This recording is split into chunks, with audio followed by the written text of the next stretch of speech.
ao vencido ódio ou compaixão, ao vencedor as batatas. Essa frase icônica com certeza deve ter pairado na mente de vocês ao longo da leitura de Quincas Borba, mas ela não deixa de ser um tanto quanto ridícula, afinal de contas ela é criação de um filósofo enlouquecido que cria uma alegoria entre duas tribos que competem em um campo de batatas. Os vitoriosos levam o alimento e os derrotados simplesmente são exterminados. Essa alegoria criada pelo Quincas Borba ilustra muito bem a sua filosofia do humanitismo, que é, na verdade, uma pseudo-filosofia, uma tentativa de racionalizar procedimentos históricos que são totalmente cruéis e anticivilizatórios. O Ao Vencedor as Batatas lembra, inclusive, muitos aspectos da nossa cultura popular hoje em dia, como os famosos jogos Battle Royale, por exemplo, em que você tem uma competição entre vários jogadores e apenas um sai vitorioso a partir do extermínio dos demais. Só que aqui não é tão divertido e lúdico assim. Na verdade, o Machado demonstra como essa elite brasileira do século XIX justifica o extermínio dos mais pobres a partir de uma suposta crença racional. E crença racional pode parecer uma contradição entre termos, mas faz sentido, porque o Quincas Borba propõe a sua filosofia tanto como uma espécie de religião, afinal ele se define como Santo Agostinho, mas também como uma ciência, como uma filosofia, algo racional, avançado. E essa pseudo-filosofia, na verdade, é uma crítica do Machado de Assis. O Machado satiriza aqui os vários ismos do século XIX, sendo eles o positivismo, de Auguste Comte, o darwinismo social, de Herbert Spencer, entre outros. E esse darwinismo social talvez seja o principal para a gente se atentar, porque é uma tentativa de aplicar as teses de Charles Darwin sobre a evolução e sobre a sobrevivência do mais apto no modo de vida social, como se a vida na sociedade fosse uma constante competição, um constante cabo de guerra ali entre forças. Só que essa crítica do Machado, ela extrapola essas correntes de pensamento que estão sendo ali satirizadas e se dirige também a toda forma de monismo, toda tentativa de explicar a realidade por meio de um princípio único e absoluto, que se multiplica sobre todas as coisas, desconsiderando a individualidade, a particularidade. Sendo assim, é possível ver o humanitismo também como uma espécie de amálgama, uma apropriação de diferentes referências, desde o budismo e as filosofias orientais até o pessimismo de Schopenhauer. Isso sem contar as referências literárias que são ali acionadas.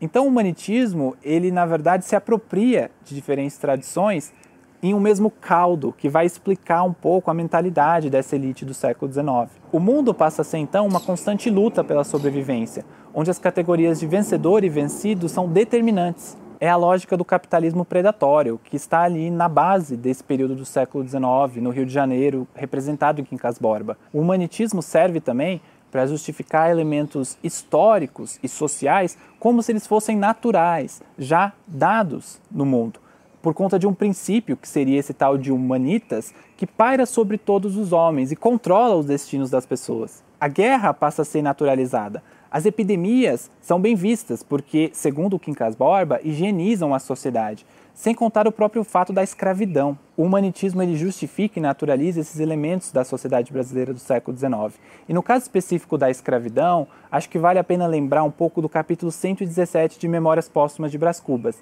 no qual o Quincas Borba, já tentando explicar a filosofia do humanitismo, ele vai considerar o frango que ele está ali se alimentando.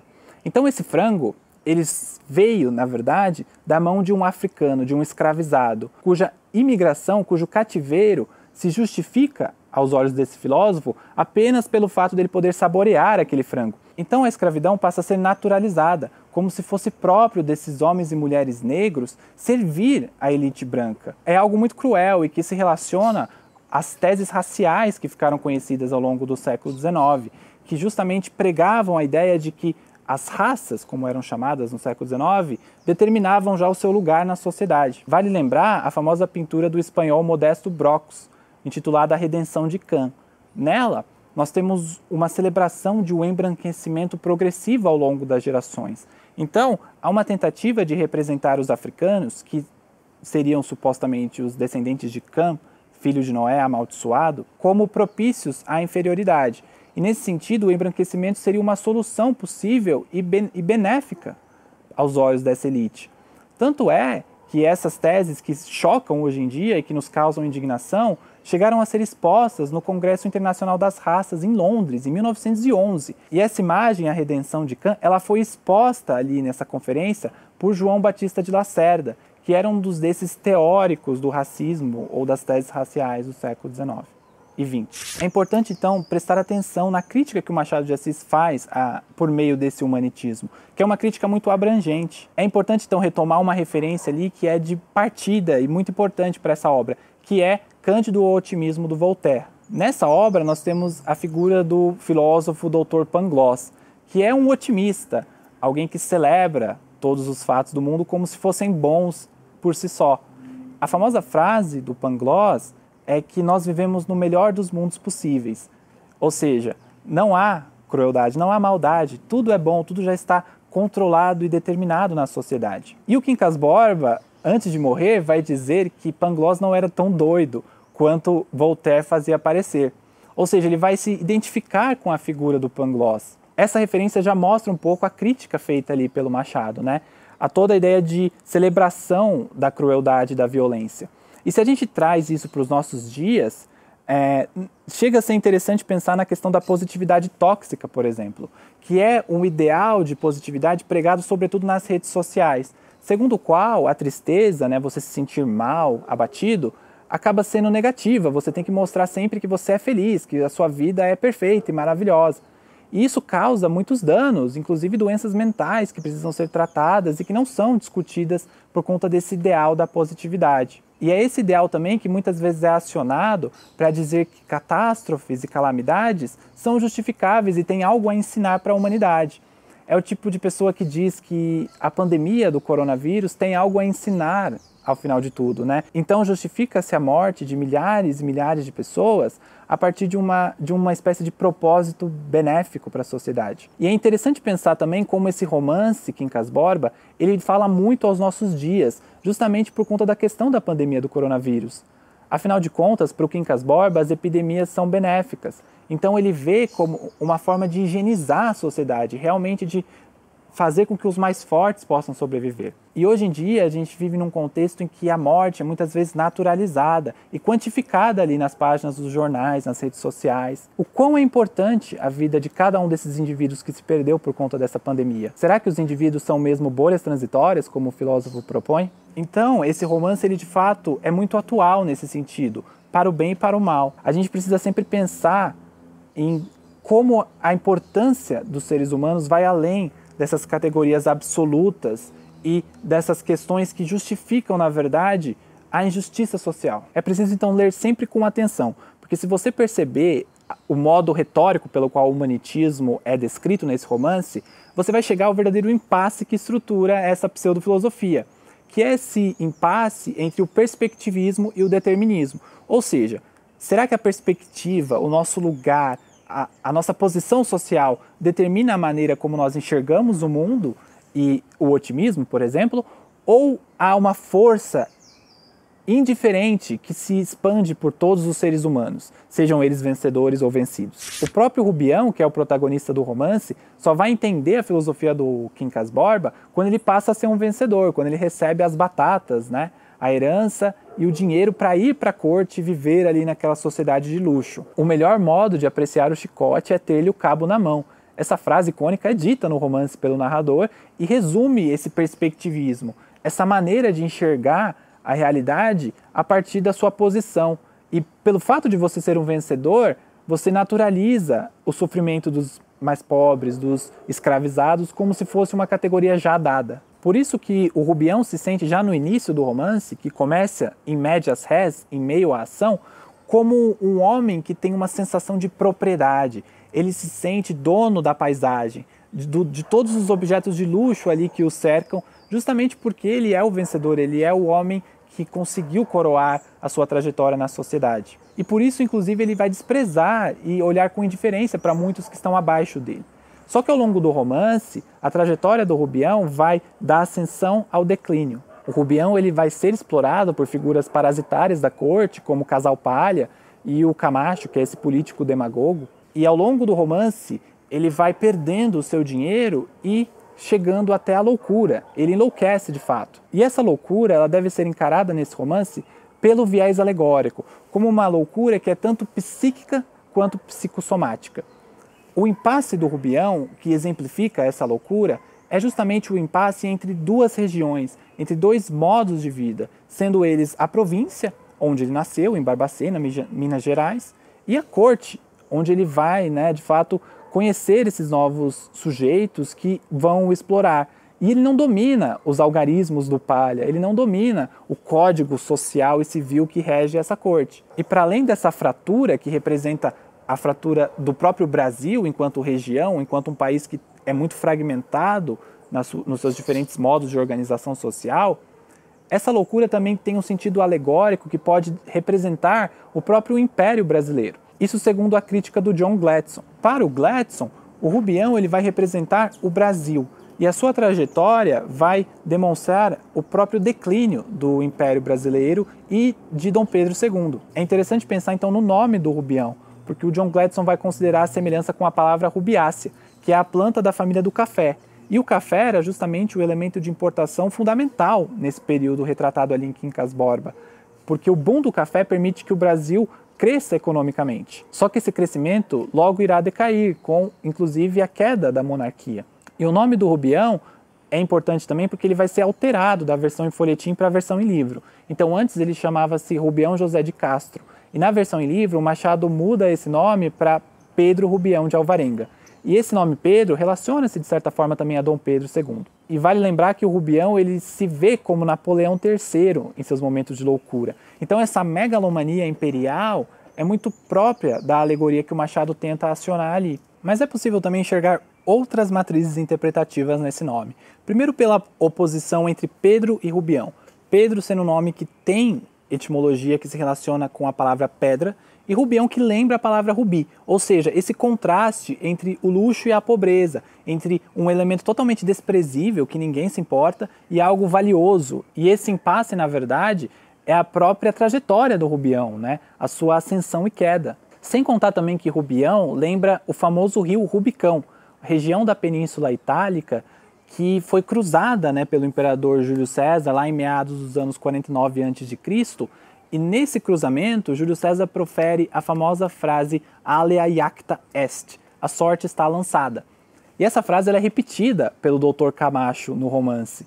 Ou seja, há também uma relação do Rubião com essa espécie de região de fronteira, que era uma região que os monarcas, governadores romanos não poderiam cruzar. E quando Júlio César cruza essa região, ele de fato sela o seu destino, ele se consagra imperador e também consagra a sua queda ao final, E o Rubião faz exatamente isso, ele é esse sujeito em transição entre diferentes regiões, diferentes modos de vida, e essa transição justamente representa a loucura dele também. E a gente pode extrapolar também esse sentido nacional do romance para além do Rubião. Isso porque esse narrador em terceira pessoa lida com vários personagens ao mesmo tempo.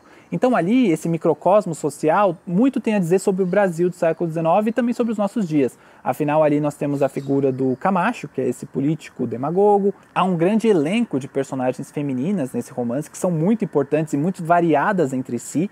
Nós temos a Sofia Palha, que é essa mulher sedutora, que joga ali um jogo social para alcançar os seus interesses, ainda que seja alvo de muitas humilhações por parte do seu marido. A Sofia como uma mulher astuciosa, que muitos chamam de proto-capitu, e que contrasta com a Maria Benedita, que é a sua prima que veio da roça e que, assim como o Rubião, não domina muito bem esses códigos de conduta da corte. Vale também pontuar a figura da Dona Tonica, que é talvez uma das figuras mais trágicas de toda a obra machadiana. A Dona Tonica, que já é um pouco mais velha, ela depende de um modo de vida mais antigo, que é o do casamento, a ascensão pelo casamento. E ela espera a todo custo um pretendente que venha salvá-la ali da pobreza. Só que esse pretendente, quando ele de fato chega, acaba falecendo ao término do romance. E o fim da Dona Tonica também é de fato muito trágico, a ponto de o narrador nem comentar qual é o destino dela. A gente só sabe que ela sofre e vai continuar ali na pobreza. Podemos mencionar também a Dona Fernanda, que para muitos e muitos críticos é talvez a personagem mais bondosa do romance. Inclusive, abrindo aqui um parênteses, sabe aquela famosa polêmica entre o traiu ou não traiu do Dom Casmurro? Na verdade, essa talvez seja a polêmica Nutella. A polêmica raiz mesmo seja se a Dona Fernanda é boa ou má, porque isso é um debate na crítica machadiana. Dependendo da posição, alguns vão ver a Dona Fernanda como um ser benigno, que ajuda o Rubião ali e que não está contaminada por essas vaidades da corte. Por outro lado, chega a ser interessante também que ela está cumprindo o seu papel ali, né? E representando muitos dos preceitos que eram acionados pela Estação, a revista de modas, né? Como a própria caridade. Vale se perguntar, então, o quanto dessa bondade também não é uma forma de se prestigiar e de ascender ali naquela sociedade. E para finalizar, um elemento fundamental desse romance, que propositalmente não é tão explicitado assim, é a própria escravidão. E a escravidão em Quincas Borba, como em outros romances de Machado de Assis, deve ser entendida como uma presença ausente, ou seja, algo que não está ali explicitamente. O Machado de Assis não vai trazer protagonistas escravizados, mas ainda assim, a questão da escravidão, ela vai permear toda a forma desse romance e toda a discussão ali acionada pelo narrador. Vale também pontuar que o Quincas Borba tem uma das cenas mais marcantes e difíceis de ler, né, que envolvem a crueldade com a figura do escravizado. Em dado momento, enquanto ele anda, né, pelo Rio de Janeiro, o Rubião vai se lembrar de uma cena que ele vira alguns anos antes, de um enforcamento público de um negro escravizado. E esse enforcamento, ele é visto ali com certo prazer pela população curiosa que está em volta, né? Uma espécie de sensacionalismo já no século XIX. Então é interessante perceber como a presença dos escravizados, ela é acionada sobretudo por conta da memória, por meio da memória que envolve o passado de Rubião, suas vivências na roça e também o passado da Maria Benedita, que é essa personagem que também veio da província. Então, os escravizados, que podem sempre ser chamados por alguns personagens e logo mandados embora, eles não estão ali no centro desse jogo, desse baile de máscaras que é a corte do século XIX. Mas eles, na verdade, embora há uma tentativa de varrê-los para debaixo do tapete, eles estruturam esse modo de produção brasileiro e servem como uma própria estigma dessa sociedade que se propõe civilizada. O Machado, então, vai fazer, por meio da forma desse romance, algo que é genial, porque a partir dessas camadas, dessas vozes narrativas, dessa sociedade totalmente artificial e de fachada, e as camadas mais profundas dela, que na verdade representam a escravidão, tudo isso vai ser incorporado ali pela forma, justamente nesse movimento em que o narrador vai se aproximar da subjetividade dos personagens. E a escravidão vai ser ali incorporada através da memória. Então é como se tudo aquilo que é o estigma da sociedade brasileira e que em tese não combina com o gênero romance e com as ideias liberais, supostamente civilizadas, que o Brasil procura adotar e importar da Europa, todo esse contraste, essas ideias fora do lugar vão ser denunciadas no Quincas Borba. Para exemplificar, eu só gostaria de comentar uma cena muito emblemática que se dá no capítulo 90 do romance, na qual o narrador vai parodiar a famosa fábula da cigarra e da formiga de La Fontaine. Nesse contexto, o Rubião está ali, né, na sua casa, e ele está pensando na Sofia, porque ele se apaixona por ela, não é correspondido, etc. E ele vai ver uma caravana de formigas ali passando pelo peitoril da sua janela. E ele simplesmente mata essas formigas e logo em seguida ouve o canto de uma cigarra ecoando. E o narrador vai fazer uma associação ali com a própria figura da Sofia, que é essa cigarra, sereia, que atrai o Rubião, né, para o seu destino trágico ao final, né, que envolve a loucura e depois a morte. Só que para além disso, se a gente lê essa passagem de modo alegórico, assim como a gente pode fazer com a passagem da borboleta preta de Memórias Póstumas de Brás Cubas, é possível enxergar uma inversão da moral da fábula de La Fontaine. Ou seja, se na fábula original celebra-se o valor do trabalho, o valor das formigas que trabalham durante o verão para depois descansar durante o inverno, aqui a moral inverte-se, porque as formigas morrem e ao pé delas há uma cigarra, né, que celebra justamente essa morte. É a própria cigarra, então, segundo o narrador, que vai emendar a fábula. E essa reversão da moral, ela na verdade funciona como uma espécie de refração.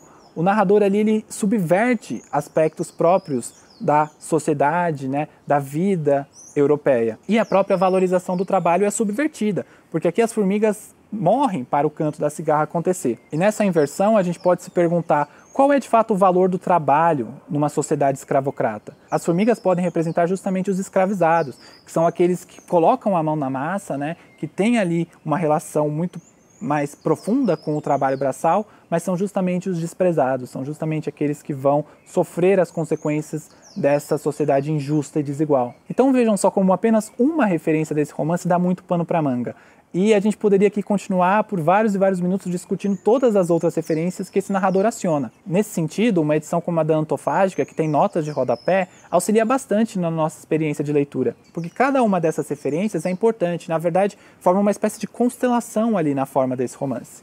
Eu só queria pincelar, então, uma referência que é fundamental, embora não seja citada em nenhum momento, que é a obra Madame Bovary, do escritor francês Gustave Flaubert. O imaginário do romance de adultério vai parar por todo o romance. E há uma cena em Quincas Borba na qual o Rubião ele entra na carruagem da Sofia e ali tenta cortejá-la. Essa cena lembra uma outra cena da carruagem que se dá no Madame Bovary. E o Machado vai deslocar o sentido possivelmente erótico dessa cena, tornando-a cômica. E esse paradigma do adultério ele vai servir para que o narrador também repreenda os leitores em dado momento do romance. Porque vale lembrar que o Rubião suspeita de um possível adultério entre a Sofia e o Carlos Maria. Só que esse adultério não se concretiza e o próprio narrador vai culpar os leitores por acreditarem nisso. É importante então perceber as diferenças entre a realidade e a ficção. E a questão da verossimilhança, daquilo que a gente acredita ser verdade, é discutido nesse romance. O que torna a categoria de realismo, de romance realista, um tanto quanto insuficiente e limitada para os próprios procedimentos que o Machado vai fazer aqui. Há sim denúncia da realidade, há sim elementos próprios de um realismo psicológico, mas ainda assim, esse realismo ele é enganoso, ele é um realismo que está colocando em questão justamente a fronteira entre o ficcional e o real.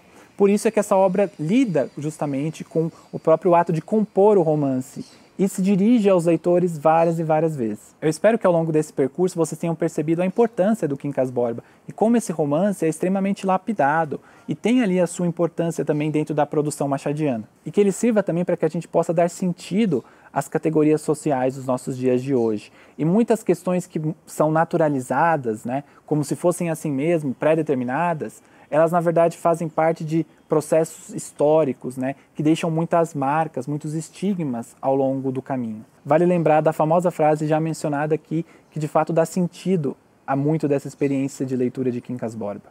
O melhor modo de apreciar o chicote é ter-lhe o cabo na mão. Obrigado e até mais.